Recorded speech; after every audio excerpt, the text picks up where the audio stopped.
Thank you everyone for attending today's webinar.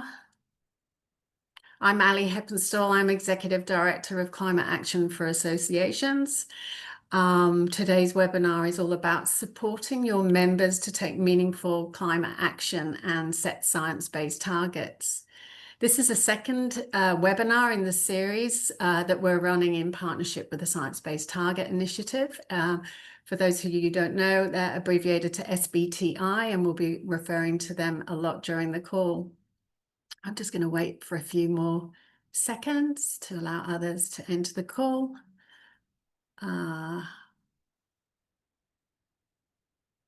Wait a few more minutes, and then we'll get cracking.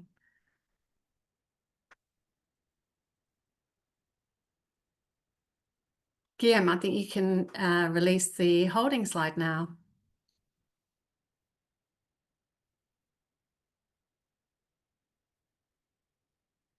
Brilliant. Well, thank you, everyone.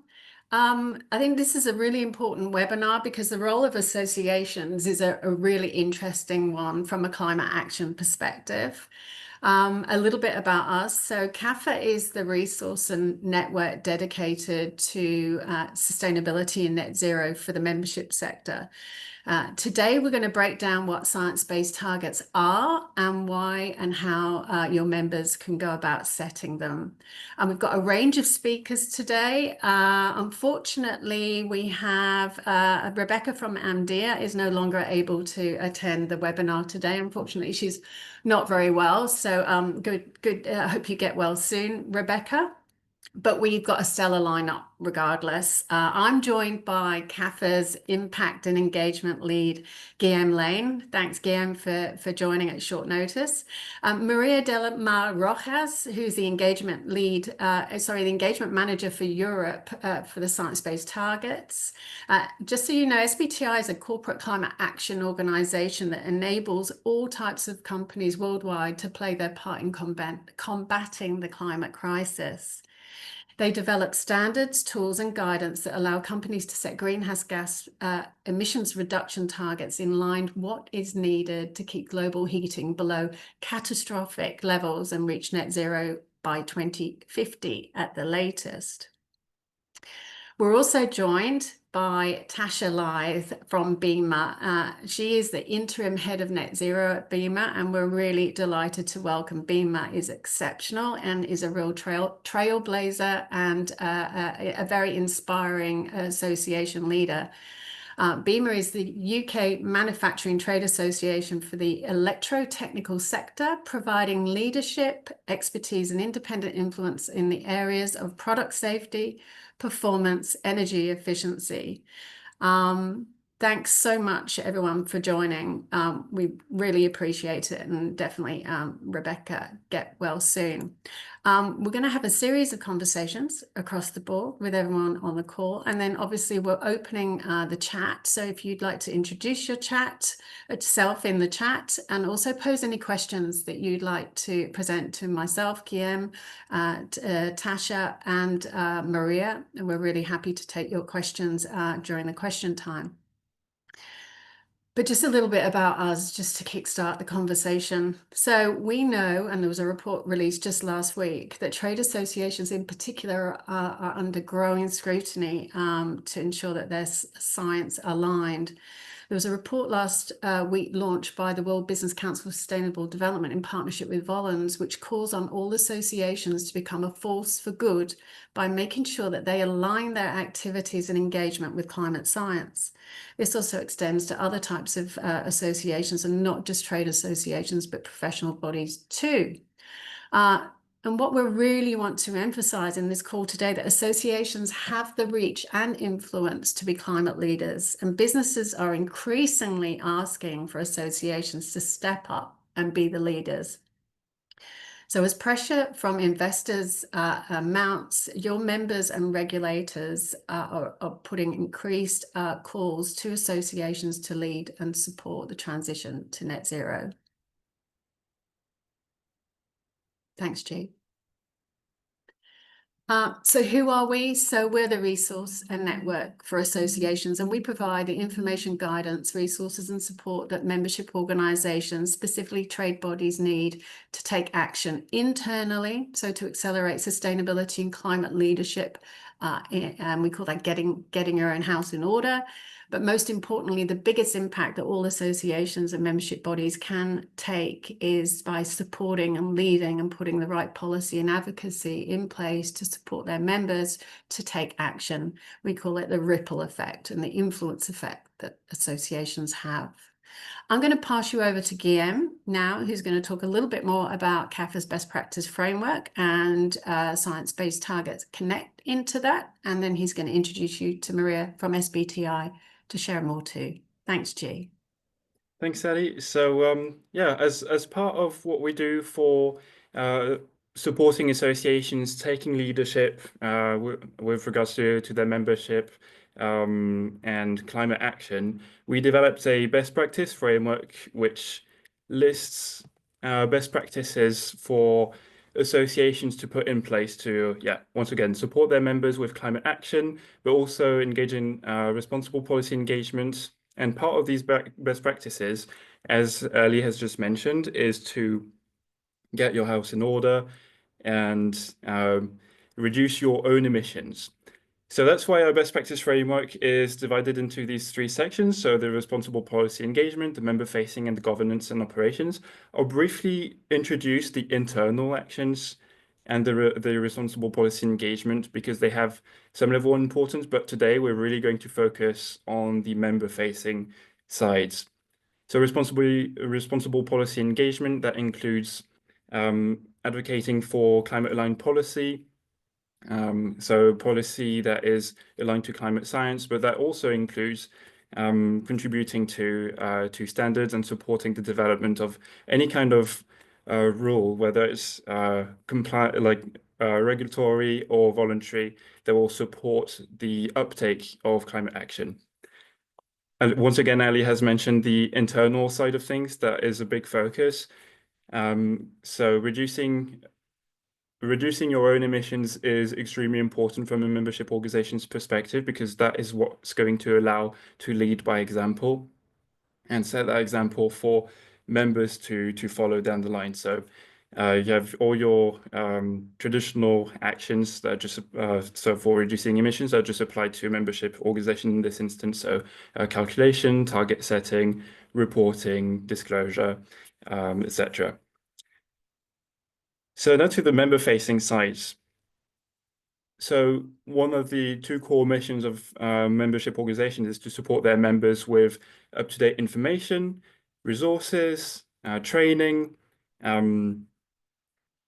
general support in any area that affects the industry, the trades, or the profession. So when it comes to climate, it's exactly the same. So we have a set of practices for member-facing climate action support for businesses and professionals, and that includes researching member needs, defining sector best practice, member support, so content creation, resource creation, raising awareness, training, etc., but also monitoring how well are businesses or professionals doing? Are they uptaking climate action? Are they setting science-based targets? Are they reducing their emissions actively? Are they reporting, etc.? So the association also not only can provide the resources to do that and the support to do that, but also can monitor whether that's happening or not. And then it's a cycle that informs research, that informs the next solutions that you're going to develop to support your members. And of course, there's disclosure. That's a big part of best practice. Can be broader and should be broader also to policy engagement and reporting internal emissions, but that's another topic. So going a bit deeper into the member-facing best practices. So that's more or less the range of best practices that we recommend associations implement to support their members and engage in member-facing climate leadership. And today I want to focus on those that are in the bottom left, so resources and solutions, and skills and awareness, and then the one at the top right, so industry reduction and transition plans. taking a step back for a second, to reduce emissions, of course, there's several steps. So there's baselining, target setting, transition planning, reporting. So I'll start with the transition planning. So as an association and as a membership organization, one of the things you can do is create a roadmap for how you're going to support your members climate-wise. That can include overseeing or even organizing the delivery of member footprinting, but also science-aligned targets, which Maria will go into more detail, and reduction plans. That's for the planning part. Then you can also develop, once again, resources and solutions, whether that's content, whether that's webinars, to raise awareness, guide your members into implementing best practice themselves as a business rather than as an association like yourselves. And then there's the skills and awareness aspect to member-facing best practice and solution creation, so education, training, platforms for sharing case studies as well. I should mention, just before I introduce Maria, that the SBTi actually provides bespoke webinars for associations and membership organizations.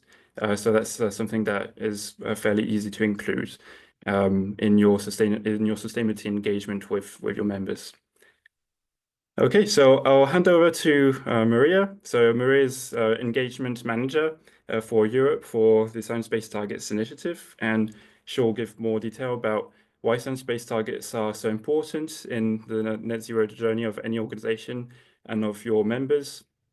If you're an association watching this webinar, and so important for your own sustainability plans if you're a business. So I'll stop sharing and I'll hand over to you, Maria. Great. Thank you so much, Guillaume. I'm just going to pull up my slides. They should be hopefully working. I just have a confirmation. Okay, wonderful.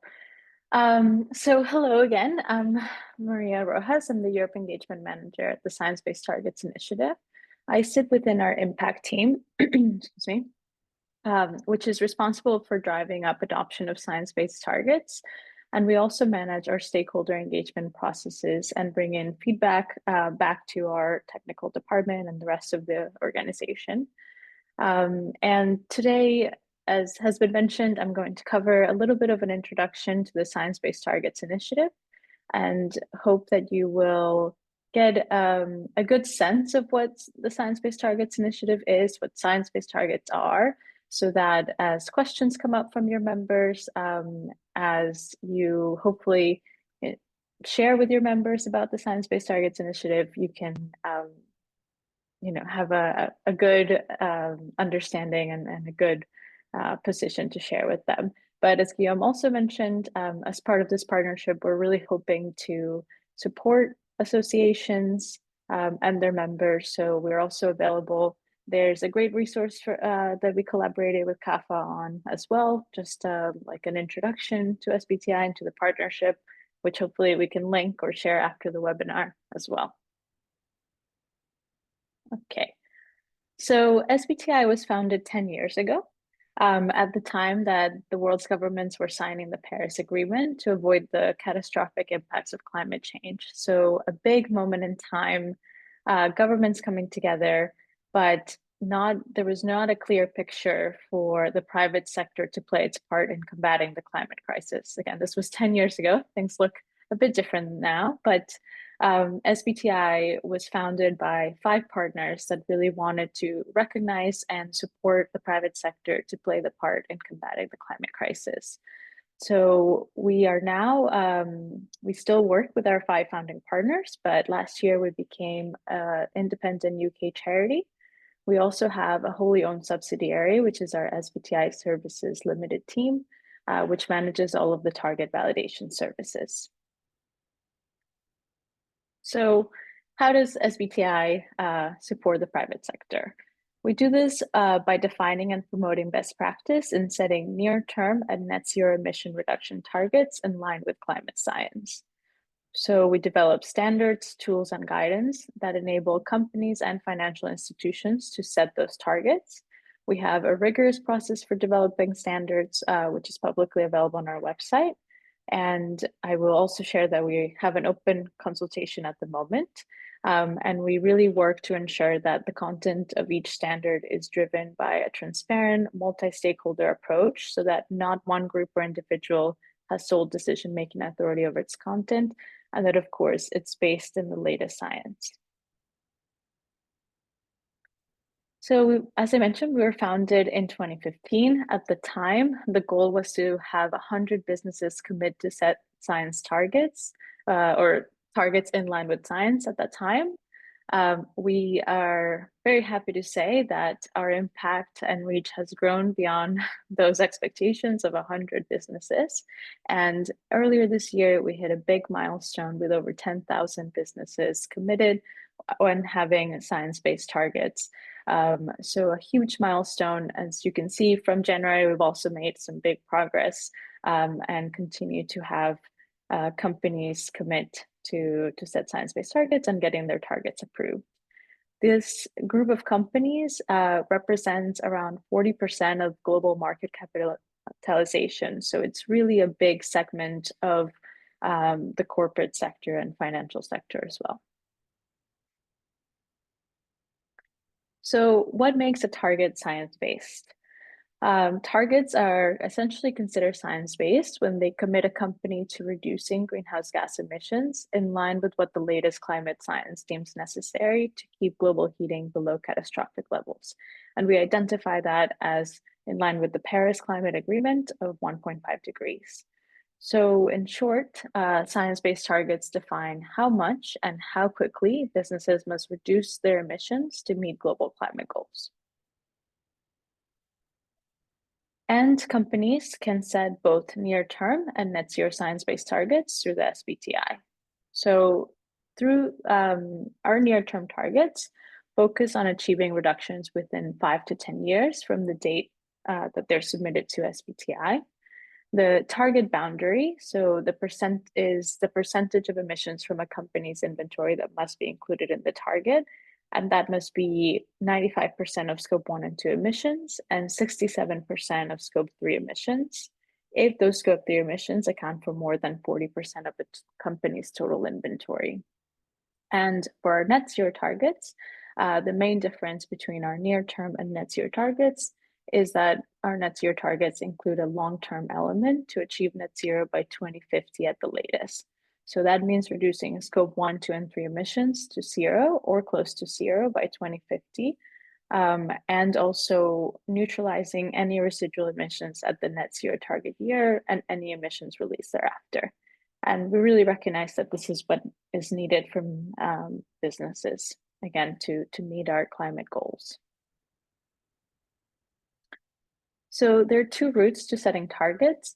There's two options, near term and net zero. And there's also two routes to setting those targets, a standard route for corporates and financial institutions, and an SME route that is streamlined. And the main difference with our SME streamlined pathway is that we recognize that SMEs have limited resources and capabilities, often particularly around scope 3 targets. So because of this, SMEs are not required to set near-term targets for their scope 3 emissions. Instead, we do ask them to commit to measure and reduce these emissions as they are, of course, important. If they set long-term targets, then they must include the scope 3 emissions. So, sorry, didn't think I had kept those. So, a little bit of like a conclusion. Why set a science-based target? Why is it so important? We really believe that it's the first step in taking real concrete action towards decarbonization. Everyone knows you need a goal, you need a target, and you also need to know how fast you can get there. So setting a target really demonstrates a company's commitment to reducing emissions within its value chain. It sends a really important signal to internal and external stakeholders. Internally, that signal can rally employees around a common goal. And externally, it's a really important indicator for investors and consumers who might be looking at a company's climate commitment as a criteria for investing or supporting that business. So besides that, reducing greenhouse gas emissions can also help prevent economic losses related to supply chain disruptions, material damages, and also, of course, safeguard vital ecosystems that we need for every day.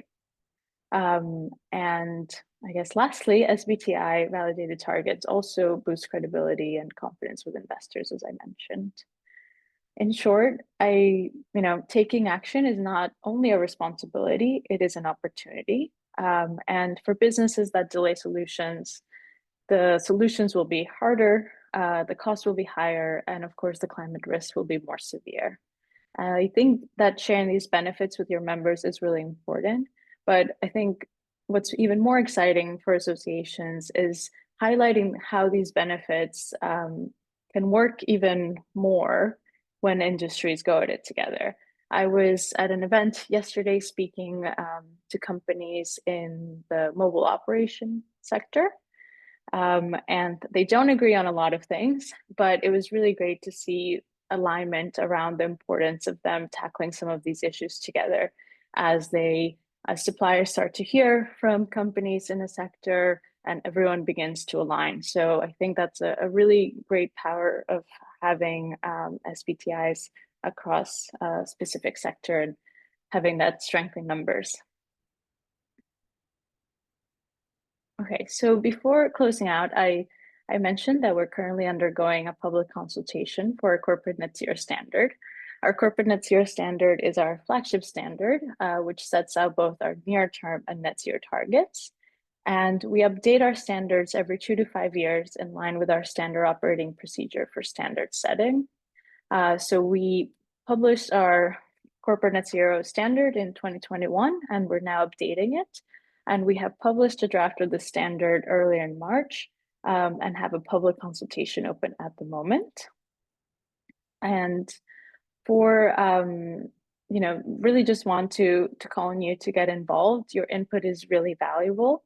As I said, we want to make sure that our standard is scientifically rigorous, but also applicable to businesses. So we have produced tailored explanatory materials that highlight all of the changes in the standard and hopefully make it really easy and accessible to understand and engage so you can provide feedback.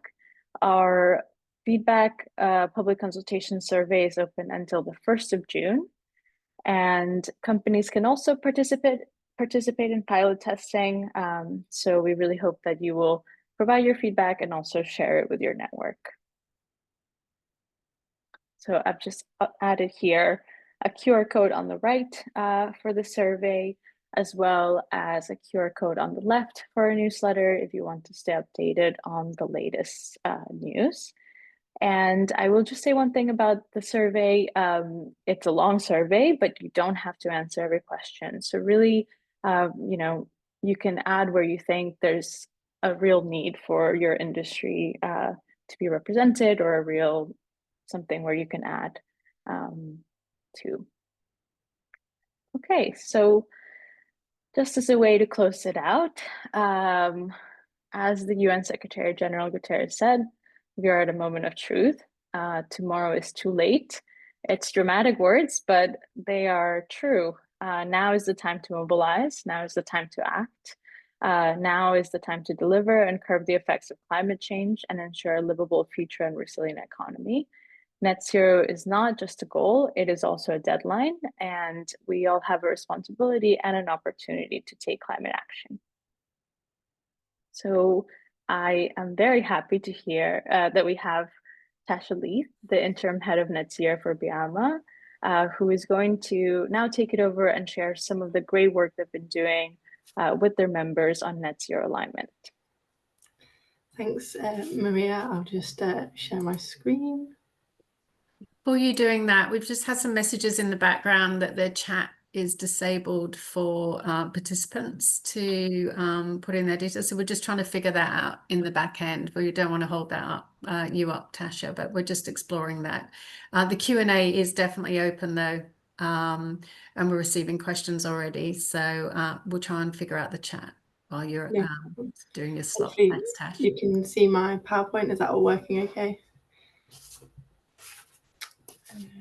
Yeah, so hi everyone. Thank you for having me today on this webinar. My name is, oh, I've got an error message. Just checking, can everybody see my screen okay? No, I can't see it. No, it shows that you're screen sharing, but the screen is black. Black, yeah.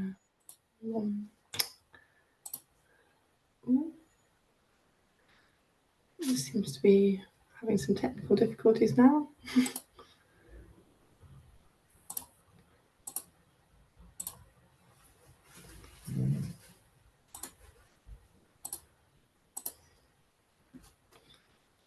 Is that working? Yes. Yeah, okay, perfect. I'm not sure why now I'm really blurry. Let's see if I can fix that. Seems to be one or the other. There we go. Hopefully that's all okay now. If there's any issues, let me know. So yeah, sorry about that, everybody. My name's Tasha Lythe. I'm from BEMA, so we're the UK Trade Association for Electrical Infrastructure Products and Systems. And I'm here to talk to you today about our BEMA 2050 Connected programme, which is our dedicated initiative to supporting members on their journey towards net zero and embracing circularity. This programme isn't just a policy programme, it's a sort of aim to be a practical guide grounded in the day-to-day challenges that our members face on this topic to help them adapt, collaborate and learn in this sort of evolving landscape that we're seeing.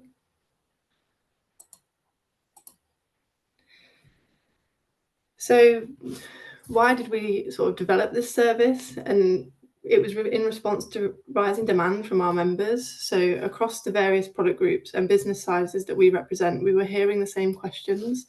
Where do we start? What does net zero actually mean for our business? And how do we balance commercial pressure with sustainability demands?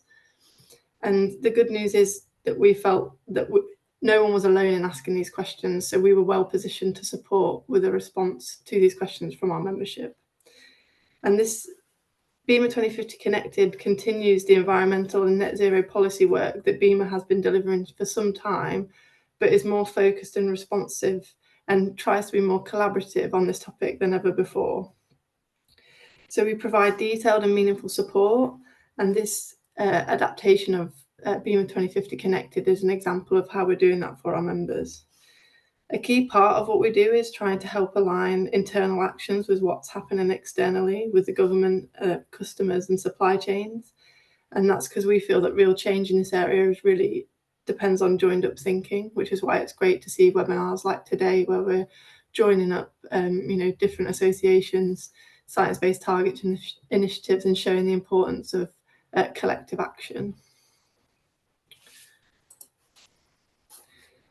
So there are three sort of main areas within BEMA 2050 Connected, and the first is aimed at forming a community of manufacturers that are committed to net zero, not just in theory but also in action. And this aims to allow for collaboration, sharing best practice and honest conversations about barriers and opportunities so that we can tailor the work that we're doing to make sure that it's relevant for members. And then secondly, we also provide strong and clear advocacy, and this means engaging with the government, market regulators and standard bodies so that policy and reporting frameworks reflect the realities of the manufacturing challenges that our members are facing. We want to make sure that there's clarity and reasonable lead times for any new requirements. So working on consultations, engaging with government on policy is a key area of the work that we do here. And then thirdly, it's forming that community. So making sure that manufacturers and our members feel like they aren't just on their own or that they're not to be consulted or considered, and it's that they are actually vital enablers of net zero, not just in their own operations, but across the systems and products that they're deploying within other industries.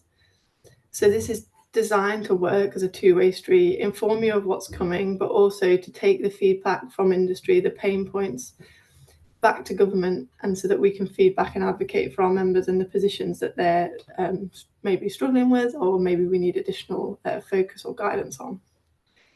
And it's flexible, so we also encourage our members to reach out to us as a team with anything that they may feel unsure of. We've got a variety of members across a broad spectrum of business sizes. So for some people, it might be questions of how do they start, and some might be more technical questions on specific focused areas of things like product lifecycle analysis. But essentially, we just highlight that we're there to support, because we feel that it's important to acknowledge the reality that working towards net zero is something that we have to do as a collective.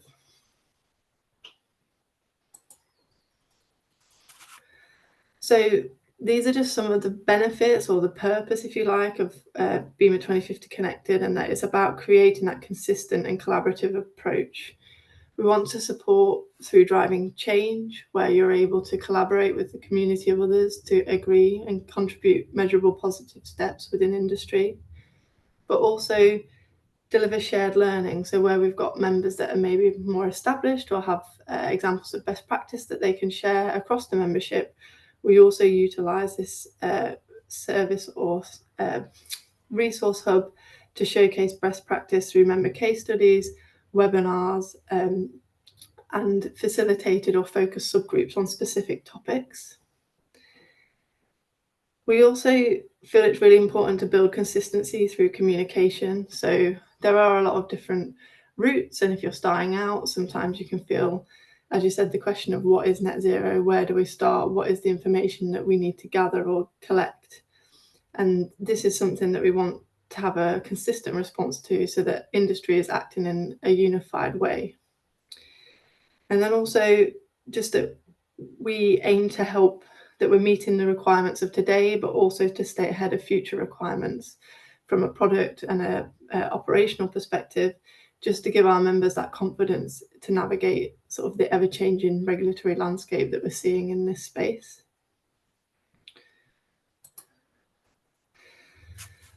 So these are some examples of things that we've done specific around responding to climate change and science-based targets for our members. So again, acknowledging that ever-changing landscape, and that moving towards net zero isn't just a tick box exercise, it's a sort of multifaceted strategy that our members need to overcome. So thinking about things like emissions measurements, data disclosure, science-based targets, and sustainable transition planning. And at the same time, they also need to keep an eye on what the market's doing and other collaboration and innovation that may be relevant for their operations. So through the work we've done, we aim to provide members with knowledge, tools, and opportunities to thrive in this space.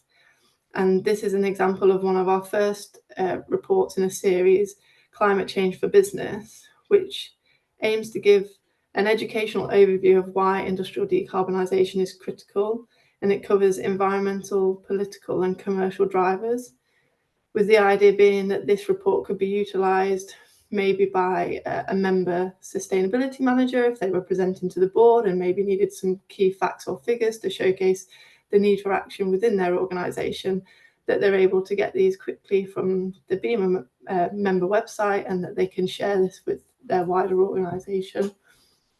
And then now we're also working on the second part of this report, or series of reports, which is focused on practical steps. So what steps can you take today to actually reduce scope 1, 2, and 3 emissions in line with science-based targets? And this is a report where we'll not only be giving some examples of practical steps that members can take, but also featuring case studies where other members within the association have taken action within key areas across all emission sources. So we're hoping it will be a really sort of insightful and quite exciting report to deliver to our membership. And ultimately, the aim of these reports is to be clear, concise, and immediately useful, so that you don't have to navigate through complex language or aren't able to clearly see maybe what actions you can take. We want it to be quite pointed, so that the members are able to get the information that they need quickly. And to support that, we have what is called our Net Zero Hub, or our BEMA 2050 Connected Hub, which houses all of the content that myself and my colleagues in the BEMA 2050 Connected team develop. So the aim is that this was our members' go-to place for all information related to net zero or circularity. So we develop reports and toolkits, and we have examples of these. Like we have a toolkit on science-based targets. How do you set them? What routes are there to go down? Maria has supported us on a webinar on this topic. So really making sure that we've got that information all in one place for our membership. We have updates here from our Technical Sustainability Committee, as well as webinars, podcasts and blogs, and showcasing case studies from across our membership. So this is aimed to be sort of a one-stop shop, if you like, for all information around net zero and circularity for our members, quick and easy to access. And one thing that we really encourage our membership here is that this isn't just aimed to be for the sustainability professional within the organisation to use. It's aimed for everyone within the member company to access. So if, for example, you've got an apprentice who's maybe doing a study and learning about sustainability principles, that there should be some resources that can support their learning on the BEMA 2050 Connected Hub, as well as more technical documents for product analysis or climate commitments for a more focused or specific project. And then just to touch on some of the other aspects that we cover. So we have the Technical Sustainability Committee, which is where we've got a broad range of BEMA members covering technical projects and reviewing relevant standards to develop guidance documents. And the aim here is to fill in the gaps that we can relating to net zero and the circular economy with best practice based off member experience and shared learning. And then we also have task and finish groups, which are more short and focused work on topics that matters to our membership. So these are problem solving spaces.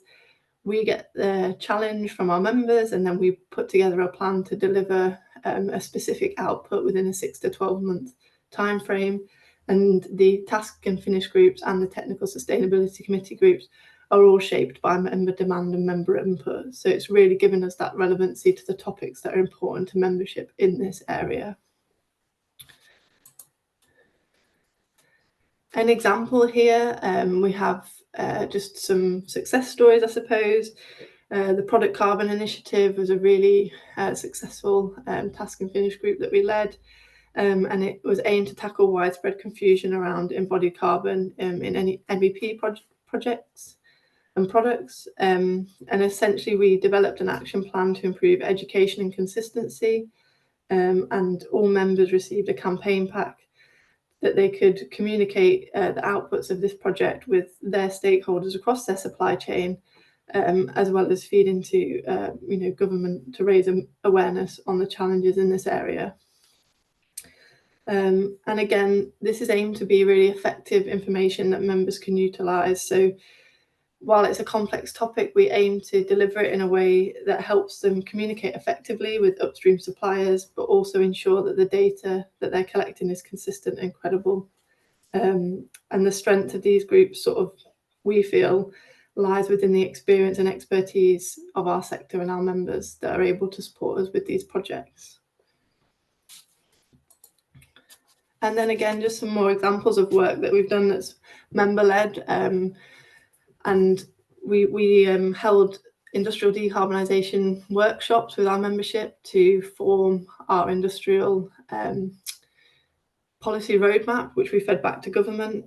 And this is a piece of work that we're really proud of, and it showcases that roadmap and key steps that we want government to support our membership on. So it's really that linking in some of the points that have been raised earlier on. It's getting that member view, but also feeding it back into that advocacy and how we can, as an association, act to support an environment that delivers effective climate action through, be that regulation or member-facing action. The report is available. I can link in the chat if people want to read through that. But again, I think this is just a really good example that shows how proactive our members are in this space, but also us as an association bringing them together to deliver these outputs is really effective, and something that, you know, I would encourage associations to get involved with.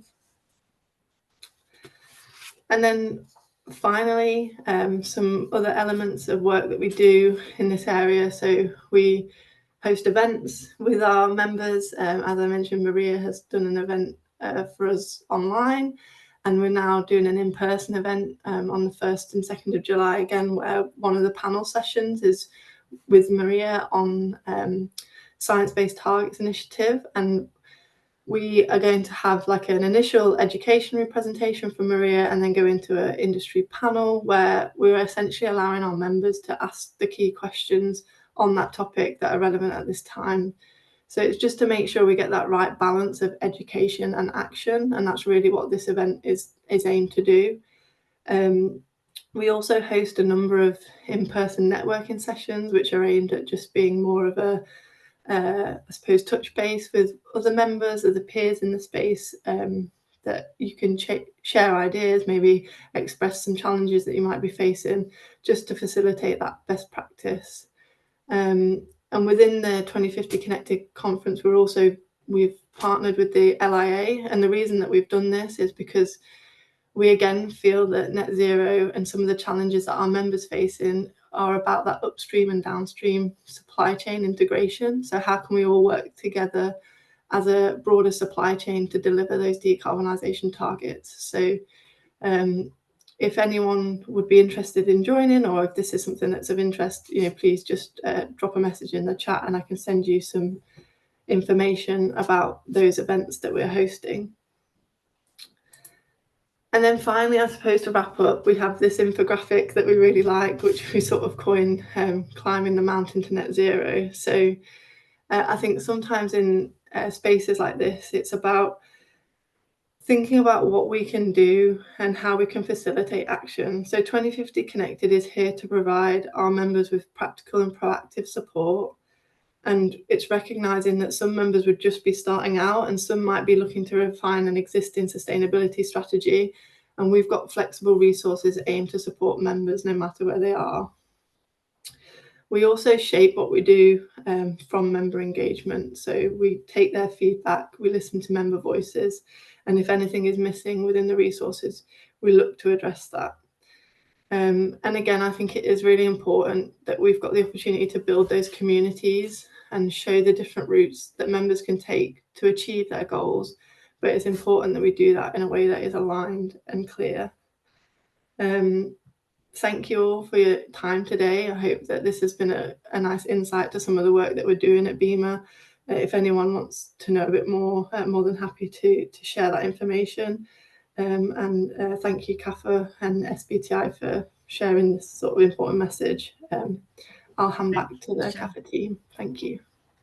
Thanks, Tasha. That's amazing. If you could put your report into the chat, that'd be great. We've already had a few people asking for that. But can I just say, BEMA is such an inspiration.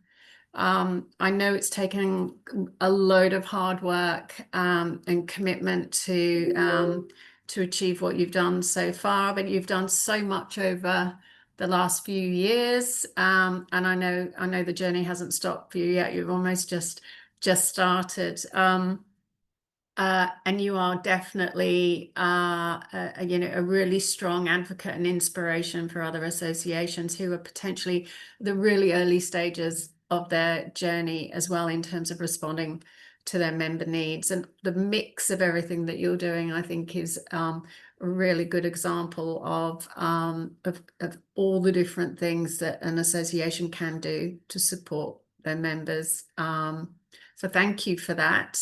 But I have a question. So initially, We've got heaps of questions in the chat, but I'm just going to kick off because we've got quite a few things that we need to address. We've got questions in the chat and we've got questions in the Q&A section. But I'll just kick off the questions and you could just be a really quick answer. But the initial driver for BEMA, was it coming from pressure from your members to deliver support and take action and put the right policies in place? Or was it something that BEMA was really keen to proactively do? Really good if you could set the scene.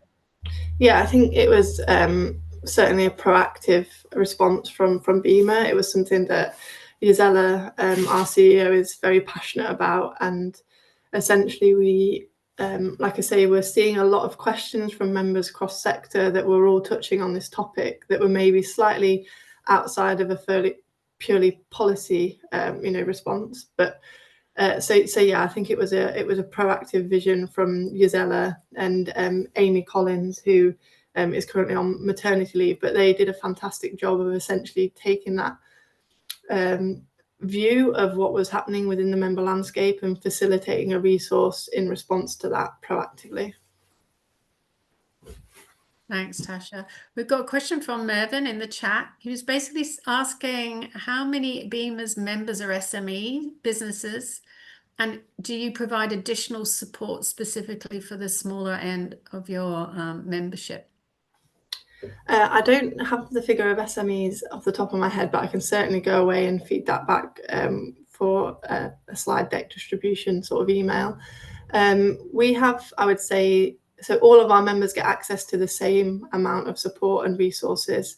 It may just be that SMEs engage more proactively on specific topics or reach out to us where we would talk to them through resources in more depth.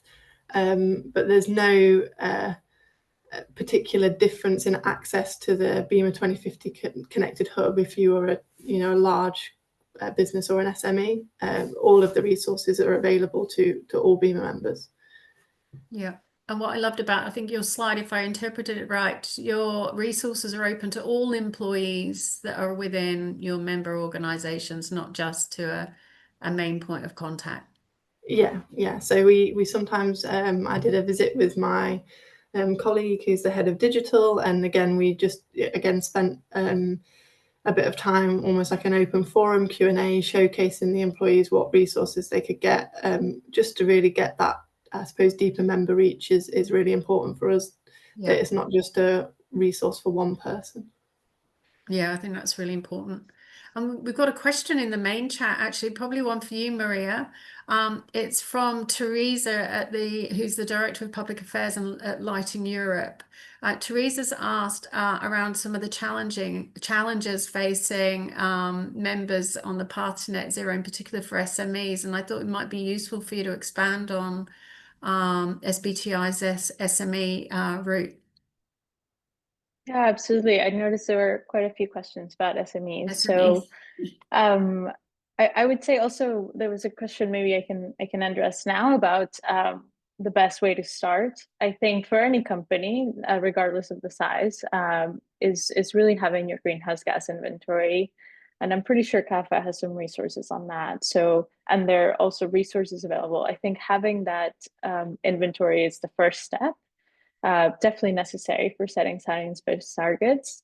And so once you have that, setting science-based targets should be relatively easy in the sense that we have tools and guidance, as well as you'll be working with our services team to set those targets. And so they'll be supporting, and if there's any information missing, they'll be working with you on that. Our streamlined pathway, as I said, for near-term targets for SMEs does not require scope 3, which is I think agreed to be the most complicated piece of a greenhouse gas inventory and target setting, and also much harder to control in terms of the effect you can have on your suppliers. And so I think that's really supports the streamlined process. Also for SMEs, they don't have to go through a commitment process with SBTi, so they can submit their targets after completing the registration. And also by registering, they should get all of the materials and support needed for their business. So there's like a pre-check that happens then that really helps And I was going to say, lastly, of course, there's a cost associated, but for SMEs, it's £1,000 to have your targets validated. And that's a one-time cost when your targets are validated. And they don't have to be, depending on the target, they won't have to be renewed for 5-10 years. So it's, of course, the cost, but it's really, really reduced for SMEs. Thanks, Maria. G, maybe one for you. Susan Rosny in the chat has asked from the Chartered Accountants in Ireland, who's interested in learning how sustainability managers actually working in membership associations can balance its work between the 3 pillars, so operations, member facing, policy facing, obviously engaging members. And Tasha, maybe you can touch on this as well. But G, maybe you could cover some examples of how we're working with other associations in the CAFA network. Yeah. So usually those who, I mean, the way the question is phrased is really interesting because you mentioned sustainability managers. So associations don't necessarily have a sustainability manager. And when there isn't a sustainability manager within the team, there's usually a green champion or somebody who takes the lead on this, and they usually prioritize between the 3 pillars and sequence them. So they'll do the footprinting first and the operations first, and then the engagement. Sometimes they'll do both. Sometimes they'll do the policy engagement first, or and the advocacy, although that's a bit rarer among CAFA members. But then you have the organizations with sustainability managers, and they manage to actually tackle all 3 aspects pretty much head on. And it's yeah, I guess it depends on the specific association strategy. But usually sustainability managers, I mean, there's a few sustainability managers in the associations in our network who also have the skills to do the policy engagement themselves. Otherwise, they'll liaise with the head of policy in that specific organization. What else can I answer in that question? Does that answer your question? Yeah, that'd be great. Tasha, it'd be good to get a sense from you. There's another question in the chat that I think is really interesting. So maybe you can answer the 2 at once. So how do you as a team strike that balance? Because obviously there's a lot to do, and how do you prioritize? But a really interesting question that's coming from Dita is she's wondering how BEMA could track the commitment of its members to enforcing climate policy. Yeah, so I think firstly on the prioritisation, we're quite fortunate that so we've got a small team of us. Well, there's 2 of us that cover these topics. So we split up the relevant policy work across key areas. So my primary focus actually is on elements of circularity. So then I also cover the relevant environmental regulation that comes with that, and pick up those operational side of things. And then from an internal perspective, I previously was a sustainability manager member side. So actually the internal decarbonisation part is something that I'm enjoying taking sort of BEMA through that journey on. So I think it's just utilising the resource and the knowledge that we've got there and getting proactive colleague engagement to support you. And then with member facing, obviously we have a 12-month work plan. So we plan the deliverables to members ahead of time to make sure that we're able to work autonomously and plan those key resources in around key or busier areas, be that responding to consultations and things like that. In terms of tracking member positions from an environmental point of view, we, which I imagine is not too dissimilar to other associations, do an annual survey and are working on embedding key sort of environmental KPIs and figures into that survey. So just to give us that complete information piece there. I think, as with anything, just on the balance question, a lot of time and a lot of feedback that we get from members is that sustainability can feel quite overwhelming. And that's what we aim to facilitate through some of the networking events that we do, to showcase that actually the challenges that maybe you're facing, you're not alone. There are other people in those areas with those challenges. And then we look to how we as an association can work to alleviate some of those pressures or support members in that area. Thanks. Really useful. And I think, yeah, you are absolutely right in terms of trying to get the blend and the balance right. I'm conscious of the time. We've only got a few minutes left, and we do have a lot of questions. So what we can do in the follow-up to the webinar is address the unanswered questions in an email to you all, so you can see that and attach more links. But I guess I wanted to just wrap the webinar up with some final key takeaways from each of the speakers today. I think starting with you, Tasha, you know, if there's one or two things that you could recommend any association, anything that they can do if they're early in their journey, or if they've just started and they're making their way, in terms of your key learnings, what would you recommend that they could do, and where to start?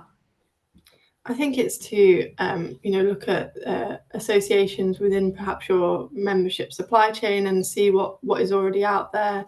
You know, don't feel that you need to reinvent the wheel. And I think also it's just to foster that community where you feel like your members can approach this topic proactively and ask questions. And I think Maria made a really important point in her presentation, that it's not that strive for perfection, it's that strive for that initial first step. So it's just looking at what is the best first step that you can take. Yeah, completely agree. Maria, what would you say?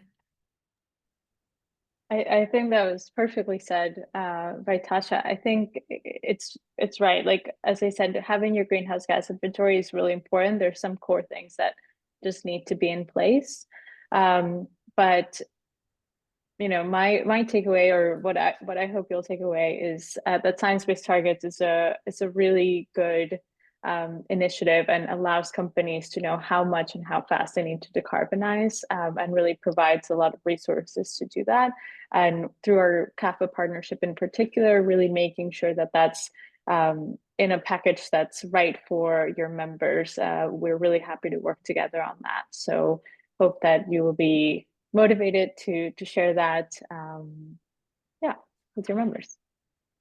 Yeah, and what would you say? Because obviously we're working with hundreds of associations to support them on their journey. I know it'd probably be difficult for you to pick one thing, but what that might be. Yeah, well, to be honest, I'm going to be quite unoriginal and just agree with Tash and Maria. Like, they've perfectly summed it up.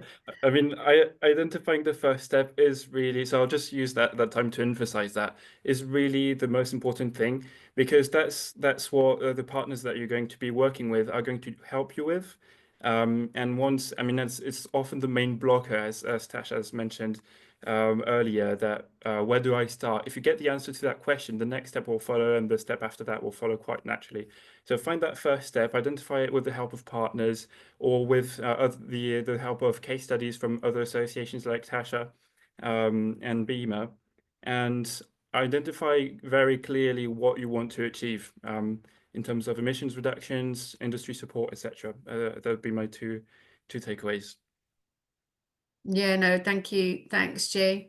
I think just to wrap up from my perspective, targets set a real clear signal of climate intent and action. And we are working obviously in partnership with the SBTi and the team there, and associations like BEMA, to support the speeding up of action. Obviously, we offer support and resources to help associations to gather the data and put the right policies and actions in place in order to be able to set targets as well.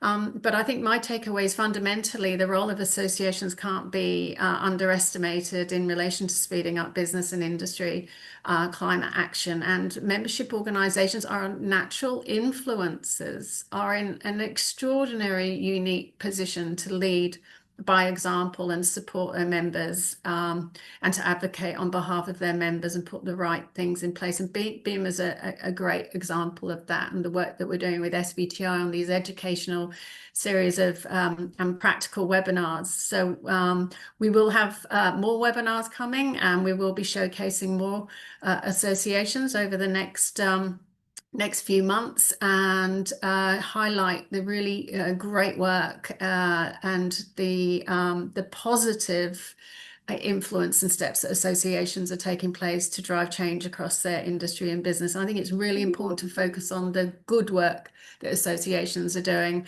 And there's a lot of reports out there at the moment that are highlighting the negative position of associations, and what we're about is championing those that are doing good work and making the strides in the right direction. So thank you all for joining us. We're gonna leave now, but I'll get Guillaume to put up a final slide with information about how to contact us, Beamer and SBTi. And thank you very much for joining. I know how busy you all are, and we'll see you again soon. Thank you so much. Thanks, guys. Bye.